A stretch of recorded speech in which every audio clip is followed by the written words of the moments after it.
السلام عليكم ورحمة الله وبركاته.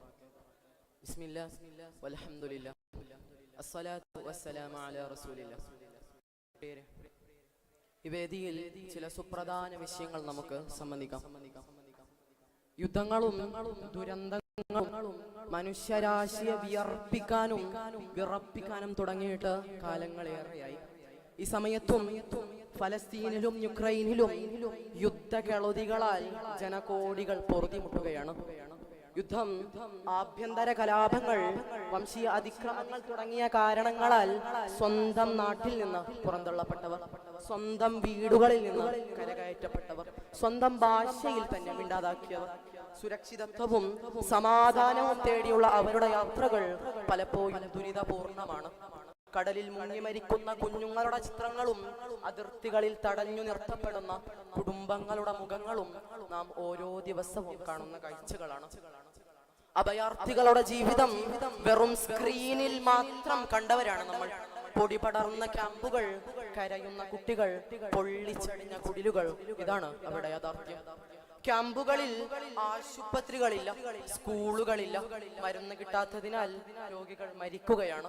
പോഷകാഹാരമില്ലാതെ പിഞ്ചു കുട്ടികളുടെ ജീവൻ മാഞ്ഞു പോവുകയാണ്. ലോകം മുന്നോട്ട് പോകുമ്പോഴും അവർ പിന്നിലേക്ക് തള്ളിക്കൊണ്ടിരിക്കുന്നു. ഒരു ഡോക്ടറുടെ വാക്കുകൾ മനസ്സിനെ വല്ലാണ്ട് അലട്ടുകയാണ്. എന്റെ മുന്നിൽ കിടന്ന് മരുന്ന് കിട്ടാത്തതിനാൽ കുഞ്ഞുങ്ങൾ മരിക്കുന്നു. ഒന്നും ചെയ്യാനാകാതെ ഞാൻ നോക്കി നിന്നു.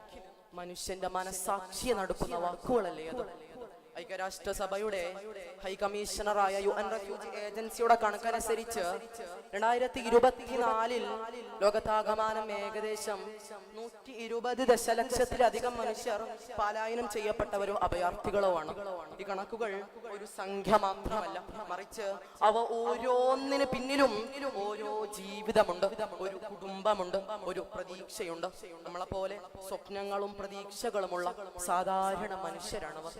ഒരു ഡോക്ടറാകാൻ കൊതിച്ച വിദ്യാർത്ഥി, നല്ലൊരു ചിത്രം വരയ്ക്കാൻ ആഗ്രഹിച്ച കലാകാരൻ, തന്റെ കുടുംബത്തെ സംരക്ഷിക്കാൻ ശ്രമിച്ച ഒരച്ഛൻ, ഇവർക്കെല്ലാം സ്വന്തം മണ്ണിൽ താമസിക്കാൻ കഴിയാതെ വരുമ്പോൾ അവരുടെ വേദനയും നിസ്സഹായതയും നമ്മൾ തിരിച്ചറിയണം. പ്രസിദ്ധ സാഹിത്യകാരൻ വിക്ടർ ഹ്യൂഗോ പറയുന്നുണ്ട്, മറ്റുള്ളവരെ സഹായിക്കുക എന്നത് ദൈവത്തിന്റെ മുഖം കാണുന്നത് പോലെയാണ്. എന്നാൽ അഭയാർത്ഥികളുടെ വേദന കാണുമ്പോൾ ലോകം പലപ്പോഴും കണ്ണുകൾ മൂടുകയാണ്. സിറിയയിൽ, ഫലസ്തീനിൽ, സുഡാനിൽ, മ്യാൻമറിൽ എവിടെയും ഒരേ ചിത്രം. വീടില്ലാത്തവർ, ഭക്ഷണമില്ലാത്തവർ, ഭാവിയില്ലാത്തവർ. അന്താരാഷ്ട്ര സംഘടനകളുടെയും മാധ്യമങ്ങളുടെയും റിപ്പോർട്ടുകൾ പ്രകാരം ഏറ്റവും ദുരിതം അനുഭവിക്കുന്ന വിഭാഗങ്ങളാണ് സുഡാനിൽ നിന്നുമുള്ള അഭയാർത്ഥികൾ. 2023 ആരംഭിച്ച ആഭ്യന്തര യുദ്ധം കാരണം സുഡാനിൽ നിന്ന് ലക്ഷക്കണക്കിന് ആളുകളാണ് പലായനം ചെയ്തത്. ഇവരിൽ പലരും അയൽ രാജ്യങ്ങളായ ചാണ്ട്, ഈജിപ്ത്, സൗത്ത് സുഡാൻ എന്നിവിടങ്ങളിലെ സുരക്ഷിതമല്ലാത്ത ക്യാമ്പുകളിൽ വളരെ മോശം സാഹചര്യങ്ങളിലാണ് താമസിച്ചത്. മ്യാൻമറിൽ നിന്നുള്ള റോഹിംഗ്യൻ മുസ്ലിങ്ങൾ ലോകത്തിലെ ഏറ്റവും വലിയ അഭയാർത്ഥി സമൂഹങ്ങളിൽ ഒന്നാണ്. ഇവരിൽ ഭൂരിഭാഗവും ബംഗ്ലാദേശിലെ കൂറ്റൻ ക്യാമ്പുകളിൽ താമസിച്ചപ്പോൾ അവർക്ക് പൗരത്വം ഇല്ലാത്തതിനാൽ വിദ്യാഭ്യാസത്തിനോ ജോലിക്കുള്ള അവസരങ്ങൾ പൂർണ്ണമായി നഷ്ടപ്പെട്ടു. സ്വന്തം വീടുകൾ പോലും ഇല്ലാത്ത അവർക്ക് ഭക്ഷണമോ വെള്ളമോ മരുന്ന് പോലും ലഭിക്കാത്തതിനാൽ കടുത്ത പട്ടിണിയും രോഗങ്ങളും അവരെ പിടിച്ചു മുറിച്ചു. പട്ടിണിയിലാണ്ട് എല്ലും മുള്ളുമായി കഴിയുന്ന പിഞ്ചു കുഞ്ഞുങ്ങളുടെ ചിത്രങ്ങൾ ലോകത്തിന് മുന്നിലുണ്ട്.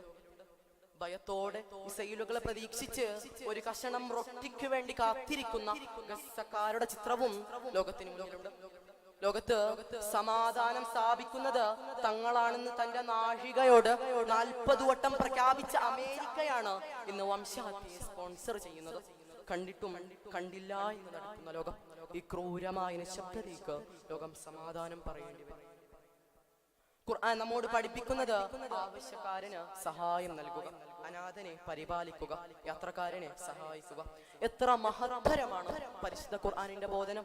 ബൈബിളിൽ 10:19 പറയുന്നുണ്ട്, You shall love the stranger, for were strangers in the land of Egypt.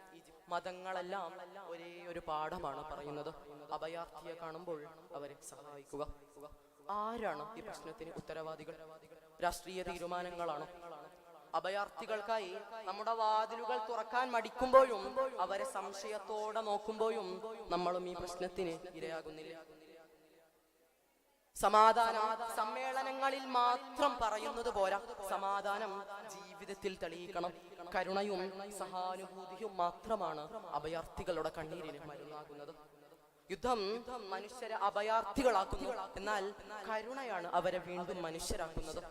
അവരുടെ കണ്ണുനീർ തുടയ്ക്കുന്ന ഓരോ കൈയും ലോകത്തിന്റെ മനുഷ്യത്തെ തെളിയിക്കുന്നു. സമാധാനം ഒരു വാക്കല്ല, അത് മനുഷ്യന്റെ ജന്മാവകാശമാണ്. അഭയാർത്ഥികൾ വെറും വാർത്തകളിലെ അക്കങ്ങളല്ല, അവർ ജീവിതത്തിന്റെ കരച്ചിലുകളാണ്.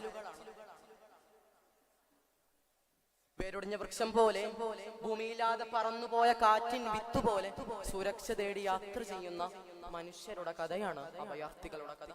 കവി ബാലചന്ദ്രൻ ചുള്ളിക്കാട് പറഞ്ഞതുപോലെ, അവസാനമില്ലാത്തൊരു യാത്ര, അവസാനരഹിതമായ ഒരു കാത്തിരിപ്പ്, അതാണ് അഭയാർത്ഥികളുടെ ജീവചരിത്രം. സാമ്രാജ്യങ്ങൾ തകർന്നു പോയപ്പോഴും രാജ്യങ്ങൾ യുദ്ധങ്ങളാൽ മുങ്ങിയപ്പോഴും ജനങ്ങളെപ്പോയെ വീടൊഴിഞ്ഞ് പുറപ്പെട്ടിട്ടുണ്ട്. അവർ യാത്ര ചെയ്ത വഴികൾ ഇന്നും കരച്ചിലാൽ നനഞ്ഞിരിക്കുകയാണ്. ലോകം അതിർത്തികളിൽ മതിലുകൾ ഉയർത്തി അവരെ മറുവശം തിരിക്കുമ്പോൾ അവരുടെ മുഖത്തേക്ക് നോക്കാൻ നമ്മിൽ ധൈര്യമുണ്ടായിട്ടുണ്ടോ? കണ്ണീരിൽ മുങ്ങുന്ന ഒരു പിഞ്ചു കുഞ്ഞിന്റെ മുഖം കാണുമ്പോൾ നമ്മുടെ സ്വന്തം സഹോദരനെ പോലെ തോന്നുന്നില്ല എങ്കിൽ എന്ത് യോഗ്യതയാണ് മനുഷ്യൻ എന്ന് വിളിക്കാൻ നമുക്കുള്ളത്? അഭയാർത്ഥികളുടെ കഥകൾ അവസാനിപ്പിക്കാൻ കഴിയുന്നതല്ല, എന്നാൽ അവരുടെ കണ്ണുകളിലെ ഭയം മാറി പ്രതീക്ഷ നിറയുമ്പോഴാണ് ലോകം സത്യാർത്ഥത്തിൽ സമാധാനത്തിന്റെയും സഹോദരഭാവത്തിന്റെയും വഴിയിൽ നടക്കുക. യുദ്ധരഹിതവും സമാധാനപൂർവവുമായ നല്ല നാളുകൾക്കായി സാർത്ഥകമാക്കാൻ നമുക്ക് ഏവർക്കും സ്വപ്നങ്ങൾ നെയ്യാം, പ്രാർത്ഥിക്കാം, പ്രവർത്തിക്കാം. അല്ലാഹു തൗഫീഖ് നൽകട്ടെ. അസ്സലാമു അലൈക്കും വറഹ്മത്തുള്ളാഹി വബറകാതുഹു.